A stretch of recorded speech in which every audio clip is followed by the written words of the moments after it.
Welcome to a new video. I hope you had a great day. Let's take a look at some news stories, shall we? The first story is called People Don't Quit Jobs. I worked at a bookstore in the cafe. We got a new cafe manager that was completely clueless. I and another person were the most senior in the cafe. So we took over a lot of the manager's workload. She had never worked in any form of food service and never was properly trained. She had no idea how to do inventory and ordered a bunch of wrong stuff that we couldn't sell. It was a hot mess, so we stepped in when she nearly had a breakdown. She also was clueless when it came to using a computer. The bookstore got a new manager, who liked to micromanage everything, especially the cafe, as this was her past position at another store. She came in and tried to do an overhaul of the cafe, asking all sorts of questions that the cafe manager couldn't answer. Basically, I did all the talking as I was doing the manager's job. In all honesty, I didn't mind it. I like to work hard and I wanted to work full-time. I thought this could be my chance. The new manager wasn't pleased with any of it and thought I took over the cafe because I was wanted to.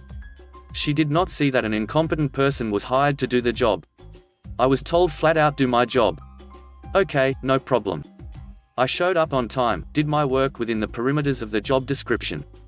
No more inventory assistance other than the basic counting, no more ordering or keeping track of what sold best. No more merchandising or updating the shadow boxes. No more helping do the cafe schedule. I just did my job like I was told. The place was clean and tidy as always. Customers were helped. The display case was always filled with products. Tables were bussed and coffee carafes were always filled. But things started to change. We ran out of things like milk, chocolate to make mochas, coffee sleeves. She ordered way more products than our fridge and freezer could hold.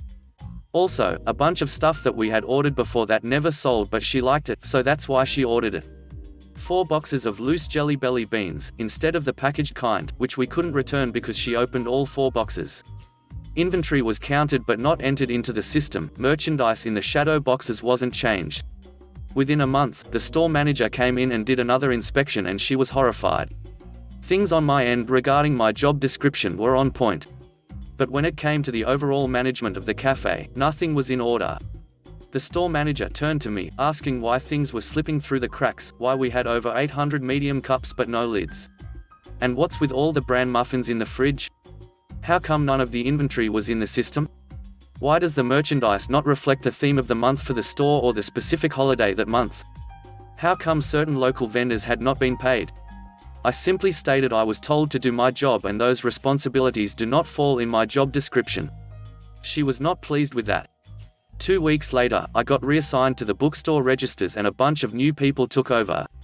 Regular customers were complaining left and right and would come up to me asking what is going on. A few weeks later, I got a call to ask if I could come in and take a shift in the cafe as 2 people called out sick and I was trained to do the work. Sorry, but that's not in the new job description you gave me. She wasn't happy with that. A few days after that, I got a new job. I decided that instead of giving notice, I just didn't show up. The manager called asking where I was. I said working at my new job, and before I forget, I quit. She said you have to give notice. Well, you never gave me notice about switching my job, so this is the best you are going to get. People don't quit jobs, they quit managers. The next story is called Coin Compliance. To preface this, I work for a fuel station company in Australia. The station that I work at is in a relatively bad area, so you can assume that interesting people frequent my work. I generally work late afternoon and night shifts, and so I usually get the worst of it. Anyway, a rule that we are forced to follow is that day shifts cannot hold more than $200 and night shifts $100. So when people come in with $150 bills and try to break them, it is annoying. And since there is a bank 2 minutes down the road, it is even more so. One week, the guards who drop off, pick up and exchange the money for both the money machine and our note checker hadn't come for 2 weeks. So we were running low on smaller notes and our machine doesn't let us take notes higher than 10 out, and even then, that is on a cooldown depending on what setting the manager has it. It is late night at this point and I had about 10 minutes left of my shift. I've just had someone pay for $70 worth of fuel in mainly 1 and 2 coins and a $5 note. Then this guy walks in.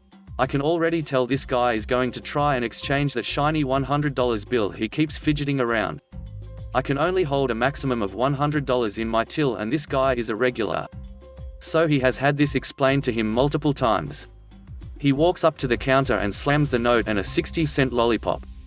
I try to explain politely that I don't have many if any notes in my till at the moment, and that if he can wait 2 minutes, I'll be able to get $10 notes out and change it that way. He doesn't even let me finish the sentence before telling me, "I don't care. I want to buy this. And this is all I've got. So you have to take this." There was a lot more to that, but that's the gist of it. Now, working in retail for any amount of time gives you relatively thick skin to people being rude and entitled. But I was tired and wanted this guy out so I could start closing.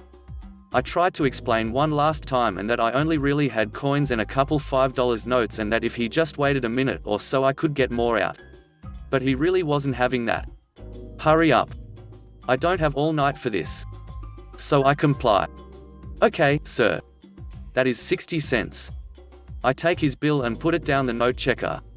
I can't get that back once it's down. And then I start pulling handfuls of coins and proceed to count out his change, hand it to him and say, "Have a great night."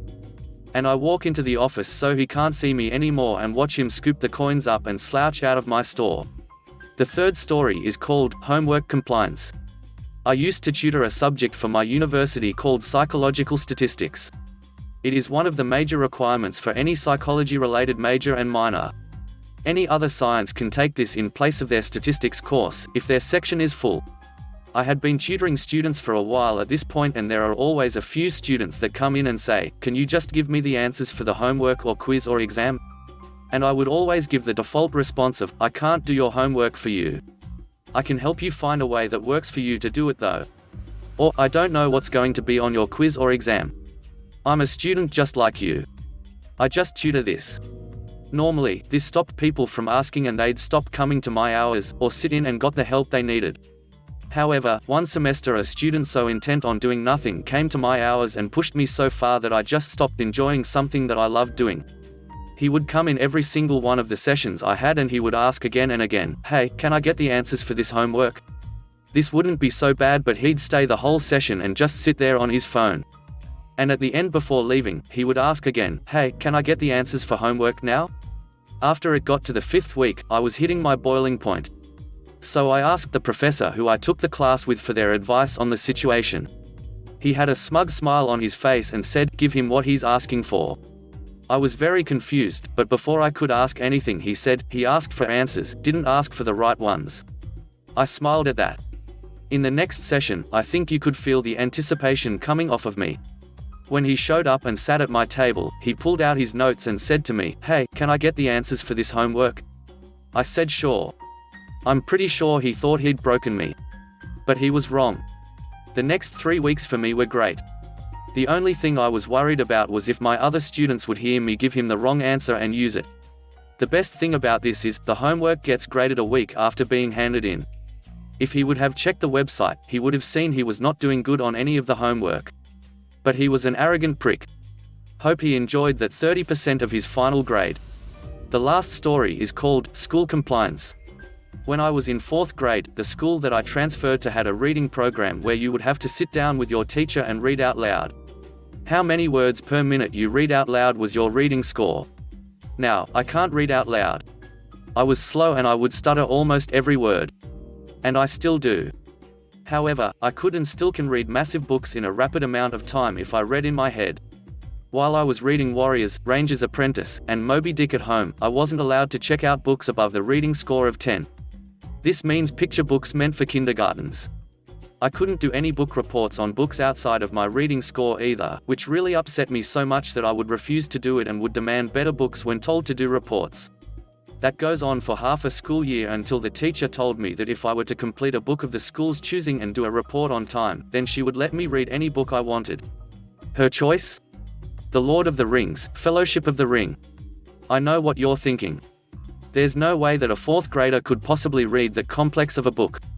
But I absolutely love to read. I could completely go through the A Song of Ice and Fire series in the span of 2 weeks when I was in 6th grade, the first book being over 1,000 pages and the rest gaining more and more pages.